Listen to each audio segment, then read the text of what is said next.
Olá, bom dia.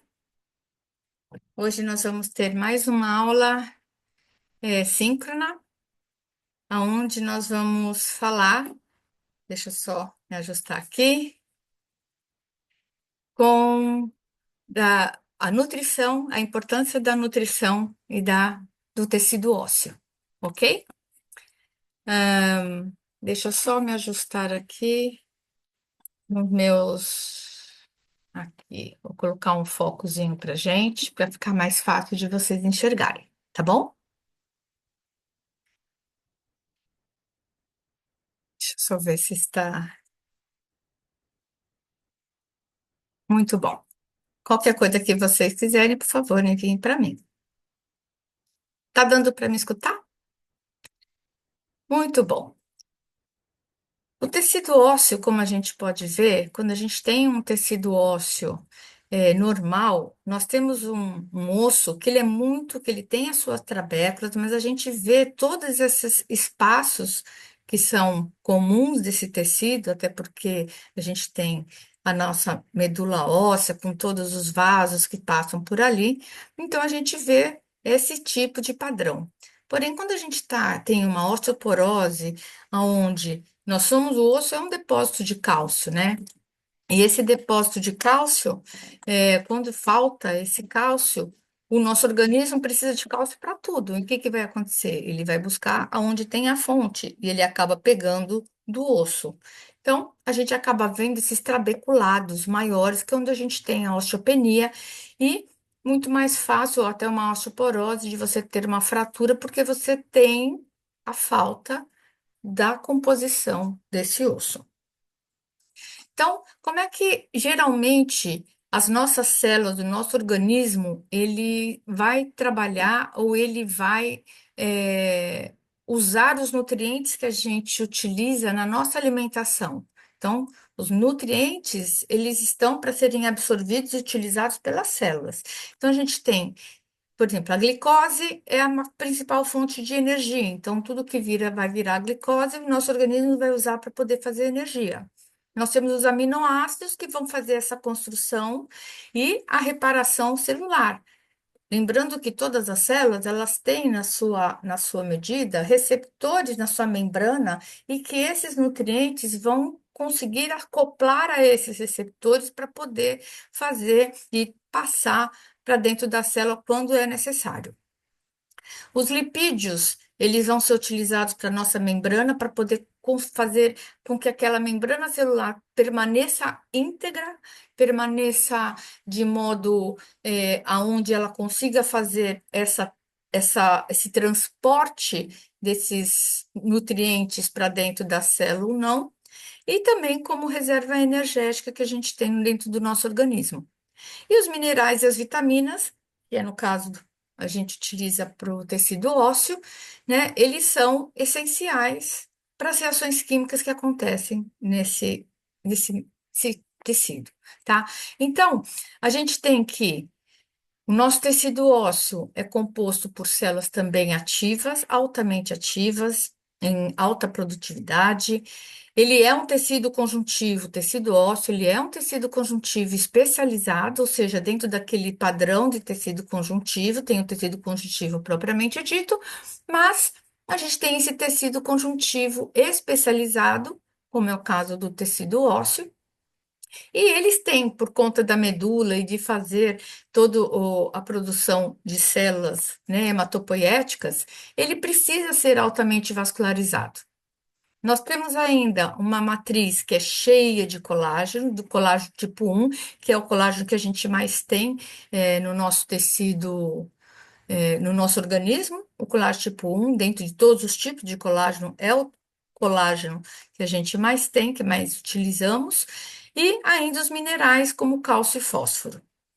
Ele tem uma renovação constante, ou seja, ele tem uma remodelação óssea, e essa remodelação também é feita pelas células que vão produzir esse,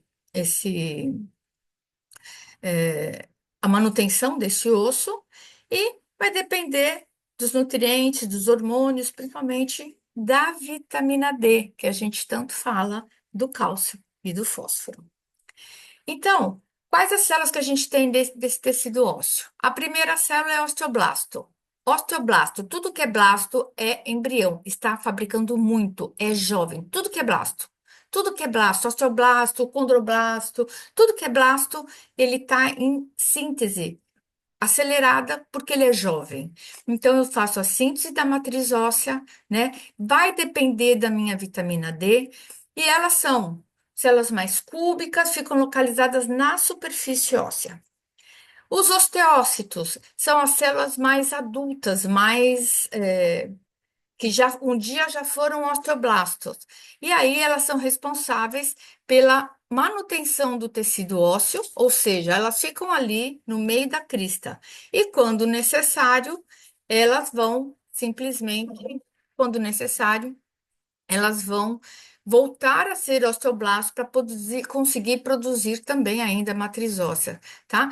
Então, esses osteócitos é que eles têm uma sensibilidade, então eles recebem onde tem pressão, onde tem impacto, eles têm esse sensor de carga que é importante para ver se precisa produzir mais osso, tá? Mais matriz.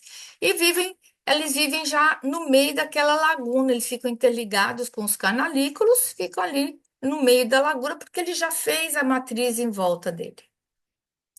Os osteoclastos são células gigantes multinucleadas, ou seja, elas foram se juntando, se juntando, se juntando, formam células maiores com vários núcleos. Elas ficam também na periferia do osso e elas fazem a parte de reabsorção, de remodelação. Ou seja, quando se faz muita matriz, o osteoclasto vai lá e dá o polimento daquilo e ele reabsorve aonde não precisa daquele osso. Então, ele remodela, ele reabsorve aquele osso, tá bom?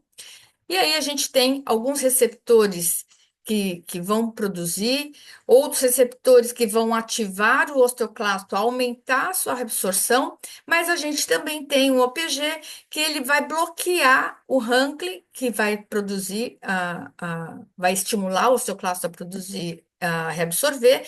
Então ele para falar, não, aqui já reabsorveu bastante, tá bom assim, tá bacana. E aí, essas três células, elas trabalham juntas para manutenção e fabricação e produção de osso. Então, se a gente olhar um desenho de um osso, né? A gente vai visualizar que nós temos osteoblastos que ficam na periferia desse tecido ósseo, vários vasos aqui, né? Nós temos os osteócitos que ficam acoplados dentro dessa matriz e aqueles canalículos que a gente vê são justamente por essas projeções dos osteócitos, e é por isso que tem os canalículos ósseos, porque se vocês repararem, olha o osteoblasto como ele é quadradinho, e olha o osteócito como ele tem essas projeções citoplasmáticas que fazem aqueles canalículos. Né? Eles um dia foram osteoblastos ali, começaram a fabricar matriz em volta, e eles se comunicam através desses canalículos, ok? Então, é aqui onde a gente não vê mais nada, porque a gente já tem essa matriz. E o osteoclasto, essa célula maior, multinucleada, que a gente está vendo aqui. Olha só, um osso normal, com aqueles trabeculados que a gente falou, produzindo, lógico que a gente tem esses canalículos, né? A gente tem os canalículos, tem essas tabléculas, e olha quando a gente tem uma osteoporose e o espaço, você não tem a formação do osso formando essas estruturas, né? É, bem mais frágeis e por isso mais fracas, mais suscetíveis de uma fratura. Se a gente olhar aqui num tecido, numa lâmina de tecido ósseo, vocês conseguem visualizar que aqui no meio, em volta de uma grande parte de matriz, a gente tem o osteócito. Aqui em volta, nessas células, em volta dessa matriz, nós temos os osteoblastos. Aqui a gente tem células sanguíneas e aqui a gente pode visualizar uma célula gigante, cheia de núcleos, que é o osteoclasto, tá? Então, essa aqui é um osteoclasto. As células que estão na periferia da matriz, os osteoblastos, e as células que ficam dentro dessa matriz, os osteócitos, ok? Aqui dá para ver direitinho essas três fases, certo? Essas três células, desculpa. Bom, outra imagem histológica, vejam, tudo isso aqui rosa claro é a matriz óssea, ok? As células que estão aqui no meio, cada uma delas são osteócitos. Estão vendo essas células que estão, os núcleos das células que estão aqui na periferia? Ó, aqui. São os osteoblastos, eles estão fazendo e produzindo os ossos, né? Então, olha como você tem esse trabeculado ósseo que está aqui. E a gente consegue visualizar tanto aqui quanto aqui células gigantes, vários núcleos que estão na periferia reabsorvendo ou remodelando essa matriz óssea que está sendo fabricada, ok? Então, aqui a gente conseguiu visualizar direitinho todas a matriz, os osteoblastos, os osteócitos, os osteoclastos e essa matriz óssea com esse trabeculado.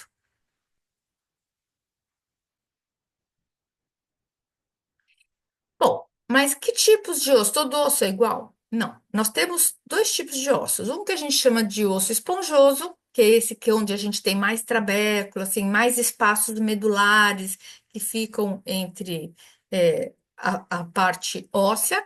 Eles são mais ativos e a gente tem o que a gente chama de osso esponjoso. Porém, nós temos também o osso compacto, onde aquele que forma os sistemas de Harvard, a gente tem essas lacunas concêntricas que formam os canalículos, onde a gente visualiza bem os osteócitos, e a gente chama de osso compacto. Então, a gente tem dois tipos de osso, dependendo do local onde se encontra, você necessita desses dois tipos. Tudo bem, professora, mas o que a vitamina D tem a ver com isso? A vitamina D, ela que consegue fazer a absorção, que estimula a absorção do cálcio pelo intestino. Então, ela é necessária para que eu tenha uma absorção do cálcio, de todos os nossos nutrientes, pelo intestino. Se eu não tiver essa vitamina D, eu não vou ter a absorção adequada, consequentemente, vai começar a faltar cálcio no meu organismo para todas as ações que o meu organismo funciona, fabrica. Quase todas as reações que acontecem no nosso organismo são dependentes de cálcio. E se eu não tiver esse cálcio disponível, eu vou buscar da onde tem. E aonde é que tem? No osso. Então, por isso que eu preciso dessa vitamina D. Então, eu tenho uma mineralização adequada dessa matriz quando você tem a matriz do osso, para que ela consiga endurecer, vamos dizer assim, ou formar uma matriz não amolecida, eu preciso dessa vitamina D, porque eu vou precisar do cálcio. Se eu tiver deficiência, eu não tenho uma matriz mineralizada, consequentemente, eu tenho trabéculas que vão ficar maiores. Então, os osteócitos e osteoblastos não podem ser eficientes, porque ele não tem matéria-prima para fabricar a matriz.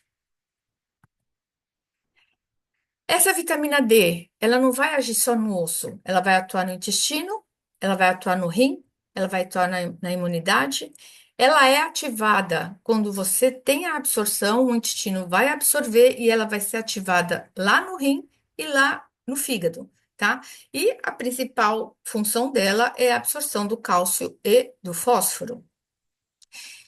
Tá, mas como é que eu vou detectar se eu tenho falta ou se eu tô, tá tudo joinha com a minha vitamina D?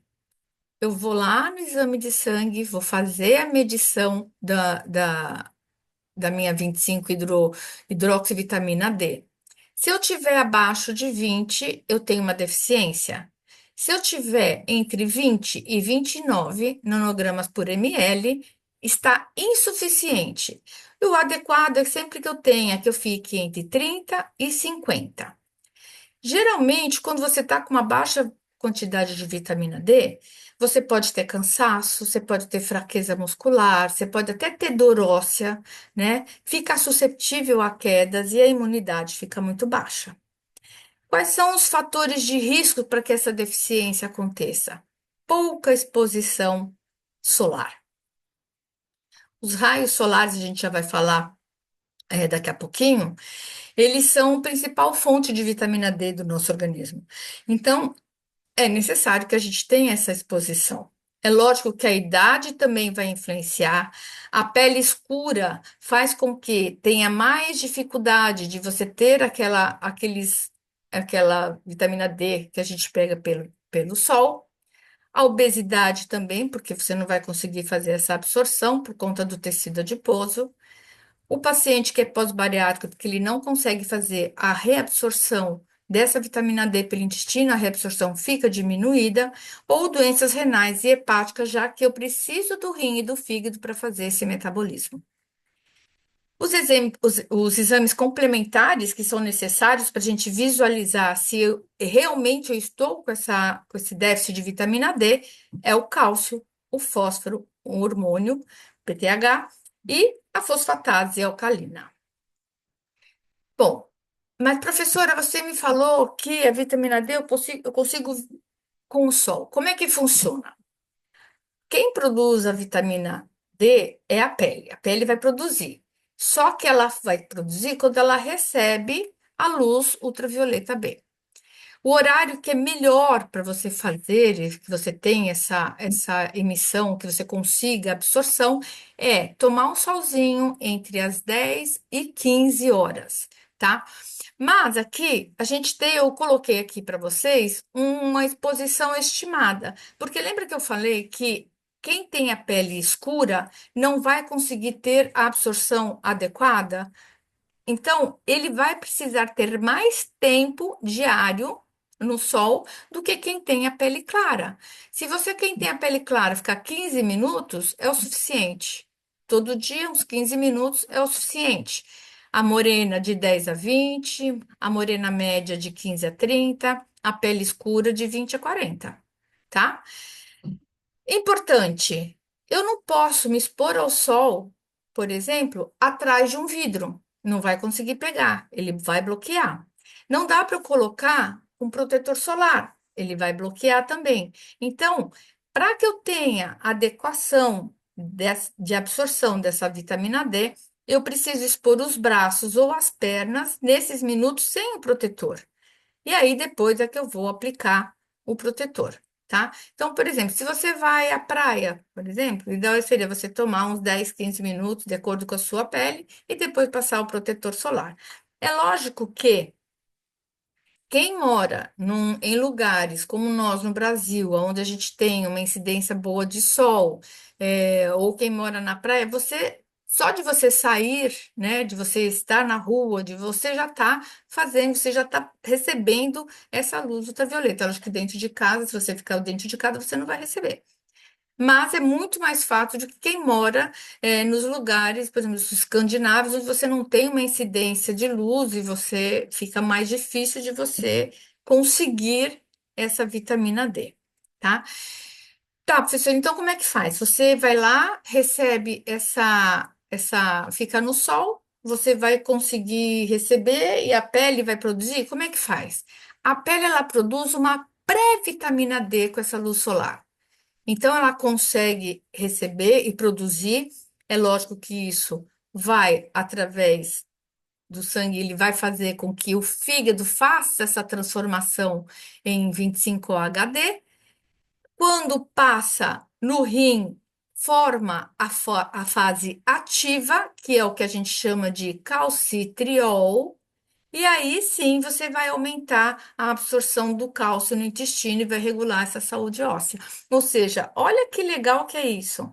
A pele recebe, vai passar no fígado, o fígado faz uma transformação de uma de uma forma ainda inativa.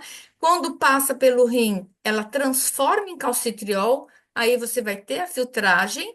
E aí você aumenta a absorção do cálcio no intestino. Quando você tem essa filtragem, passa novamente pelo intestino e vai regular essa minha saúde óssea. Aqui tá bem explicadinho, vai dar para entender direitinho, tá? Bom, essa primeira fase, aquela que passa ali no rim, né? Ela é o calcifidiol ou calcidiol, chamados assim. Então, ele tem uma forma de armazenamento. Então, a gente consegue o principal exame para diagnosticar a deficiência. Então, mas ela aqui não está ativa. Você tem aqui a forma de armazenamento, está armazenado para quando necessário, tá? A forma onde ela é ativa é depois que ela passa pelo rim, que é o calcitriol, tá? Então, você tem uma regulação hormonal pelo PTH e pelos rins. Geralmente, essa forma que está ativa, ela pode estar normal ou alta, mas na deficiência você não constar que tem a deficiência, porque eu preciso constar se eu tenho a deficiência, a forma de armazenamento, que é o que eu vou usar depois. Então, aqui que a gente vai visualizar se a gente tem essa forma de armazenamento. Por quê? Eu posso ter, se eu tiver essa forma de armazenamento, eu tenho um estoque e eu vou avaliar se eu tenho deficiência. Aqui eu posso estar com hormônio ativo e na hora que eu faço o exame, tá dando tudo bem, só que eu não tenho armazenado. Então, isso aqui a gente utiliza. Pode ter em conjuntos, mas a gente precisa dessa avaliação para a gente ver se a gente vai ter deficiência ou não, em conjunto com o cálcio e fósforo, como a gente falou. Além da luz solar, que é a principal fonte, quais são as outras fontes de vitamina? Os peixes chamados peixes gordurosos, né? O salmão e a sardinha. Porém, o salmão, a gente sabe que ele tem a melhor parte, fonte de vitamina D, ele precisa estar em águas geladas, em águas frias. Então, o salmão que é colocado em produção aqui em outros lugares, às vezes ele não tem a fonte de vitamina D adequada. Os ovos a gente sabe também que são que é muito importante. Lembra que a sardinha também a gente tem grande quantidade de vitamina D. Os leites, os alimentos fortificados com a vitamina D e, quando necessário, a gente tem que fazer a suplementação da vitamina D acompanhada por profissionais. É importante que isso seja falado, porque a vitamina D em excesso, ela também vai causar danos ao osso, tá? Vitamina D e cálcio trabalham juntos. As proteínas, como a gente falou, são essenciais para essa matriz.